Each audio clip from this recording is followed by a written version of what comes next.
Good day and welcome to Unit 2.6. In the next session, we're going to discuss the insurance products and the Long-Term Insurance Act.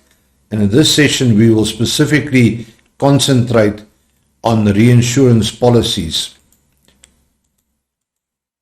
But the learning outcomes that we're going to cover in this session will be the following, and you should be able to then describe the general characteristics, terms and features of financial products in a reinsurance policy, explain the typical fee structures, charges and other costs associated with a reinsurance policy, identify the general risks associated with investing, purchasing or transacting in reinsurance policies, validate the appropriateness of a reinsurance policy for different types of clients or for different groups of clients.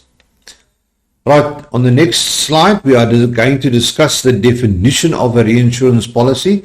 This we find in the Insurance Act 2017, which defines reinsurance policies as follows.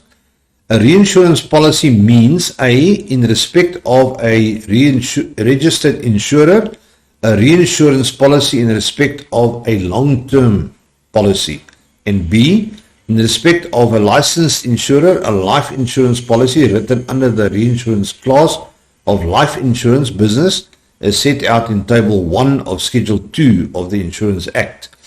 Reinsurance is insurance for insurance companies. In other words, the second level of insurance, it is an arrangement in which a company, the reinsurer, agrees to indemnify an insurance company, the ceding company, against all or the portion of the primary insurance risks underwritten by the ceding company under one or more insurance products. So the insurance company takes its risk to the reinsurer, and then the reinsurer will evaluate and then accept or look at the risk. Let's look at the diagram on the next page explaining the process. So you've got the broker or the agent. He approaches the client and go and see the insured. He then explains to the insured what they can offer him. He takes this offering, let's say it's a 5 million rand cover, to the insurer, which is the insurance company. The insurance company feels that they cannot cope with this whole risk because it's just too large for them, and they then take this risk to the broker of the reinsurance company, and then the reinsurance company will then reinsure this risk if it's acceptable to them. Right, so insurance is the transfer of risk from the policyholder to the insurer. Insurance can then purchase directly from the insurer or through an intermediary, as is shown on the diagram that I've just explained to you. Right, let's have a look at reinsurance. An insurer cedes all or a portion of the risk to a reinsurance company. So the reinsurance company doesn't have to take the full 5 million. They might decide to only take part of it. The reinsurance can be purchased directly from the reinsurer or through reinsurance brokers and agents as shown in our previous diagram. A retrocession is the transfer of risk from one reinsurer to another reinsurer. Right, let's have a look at an example. Toko is a director for her company and worries about what will happen to her company and business partners when she passes on. Toko purchases life assurance from ABC insurers for 5 million. ABC insurers only have the underwriting capacity to carry risk not exceeding a 2 million amount. They do not tell Toko this, that is what they can carry, but then they approach XYZ reinsurers and place the surplus cover of 3 million with them. Toko does not have to know about this agreement between the two companies.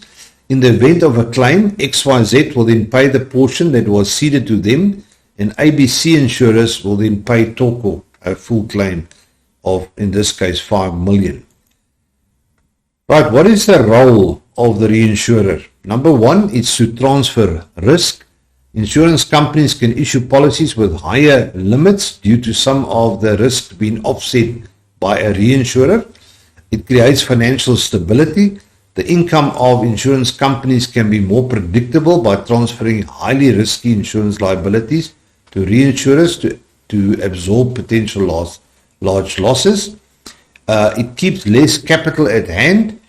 By offsetting the risk of loss in insurance liabilities, insurance companies do not need to keep as much capital on hand to cover potential losses. Thus, they can invest the capital elsewhere to increase their revenues. Fourthly, it also increases underwriting capacity. The reinsurers enables insurance companies to underwrite more policies due to the portion of their liability being transferred to the reinsurer. It also enables insurance companies to take on more risk. Fifthly, it reduces liability. By lowering claimant payout during catastrophic losses, the natural disasters such as earthquakes and hurricanes, and we've also seen the strikes in the Durban area where a lot of damage was caused, injury and sickness claimed to be abnormally high.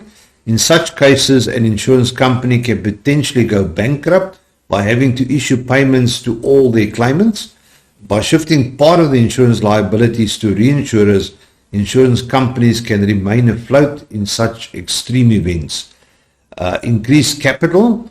Insurance companies can potentially purchase reinsurance coverage from reinsurers at a lower rate at what they charge their client. So the reinsurer uses their models to evaluate the riskiness of the policies. Therefore, reinsurers may accept a lower insurance premium from the insurance company if it deems it to be likely. Right, then we get different types of reinsurance. The one is treaty reinsurance and facultative reinsurance, the other one. Let's have a look at treaty reinsurance. An insurer, the ceding company, ceding the policy, agrees with one or more reinsurers to cede to them a portion of risks as defined in the respective reinsurance agreements or treaties. The ceding company then agrees to cede, and the reinsurer agrees to accept all the risk written by that ceding company that falls within the treaty terms, subject to limits specified therein. For example, if the treaty terms are to accept all life risk policies, the reinsurer cannot choose to reject part of the business ceded to it because they do not want it. Because it might be a higher risk. Then we get facultative reinsurance. The reinsurer must underwrite the individual risks, making it costly and time consuming. The reinsurer has the power, faculty, to accept or reject all or part of any policy offered to it. For example, in a portfolio of life risk policies, the reinsurer can access only the term policies and choose not to accept the whole life policies for various reasons that they've decided. So treaty and facultative reinsurance agreements can be structured on a pro rata, proportional, or an excess of loss, a non-proportional basis, depending on the agreement or arrangement by which losses are apportioned between the two parties. Proportional reinsurance. In a proportional agreement, most often applied to non-life property clauses of business, the reinsurer and the primary company share the premium from the policyholder and the potential losses. The reinsurer does not get involved in excess of the loss agreement unless the claim exceeds the pre-arranged limits. Right, let's explain the typical fee structure, charges and other costs associated with a reinsurance policy. Number one, we've got acquisition costs. That's the cost of getting the business. Those costs that are primarily related to the acquisition of a new or a renewal of insurance contracts, for example, commissions and management expenses. Acquisition costs are often expressed as a percentage of earned premium and referred to as the acquisition cost ratio. Then there's ceding commission, being ceding the product to the reinsurer. So ceding commission is a fee paid by a reinsurance company to the ceding company to cover administrative costs and the acquisition expenses. And then you have the broker fees. That's where the broker got involved in the transaction or deal. Right, let's identify the risks that is associated with and purchasing of investments and transacting in reinsurance policies, exchange rates and the impact on long-term insurance products. Currency volatility associated with low economic growth could affect some insurers depending on their risk exposure and capital base. For instance, if risk exposure is domestic and revenue generating, capital is located largely offshore, shocks to the exchange rate could have a real and significant impact on investment revenues. Also, from an offshore perspective, weak confidence in a country's economy could divert foreign financiers' attention away from the local companies, including insurers who might need cash or alternative financing. Currency clause. With the currency clause, reinsurers becomes expensive for local reinsurers as they battle to match the rand value of the foreign currency that was previously agreed in the clause. Right, let's validate the appropriateness of reinsurance policies for the different types of clients or groups of clients. Facultative reinsurance will be suitable for the following in the following instances. Right, facilities reinsurance of risk where no treaty protection is available.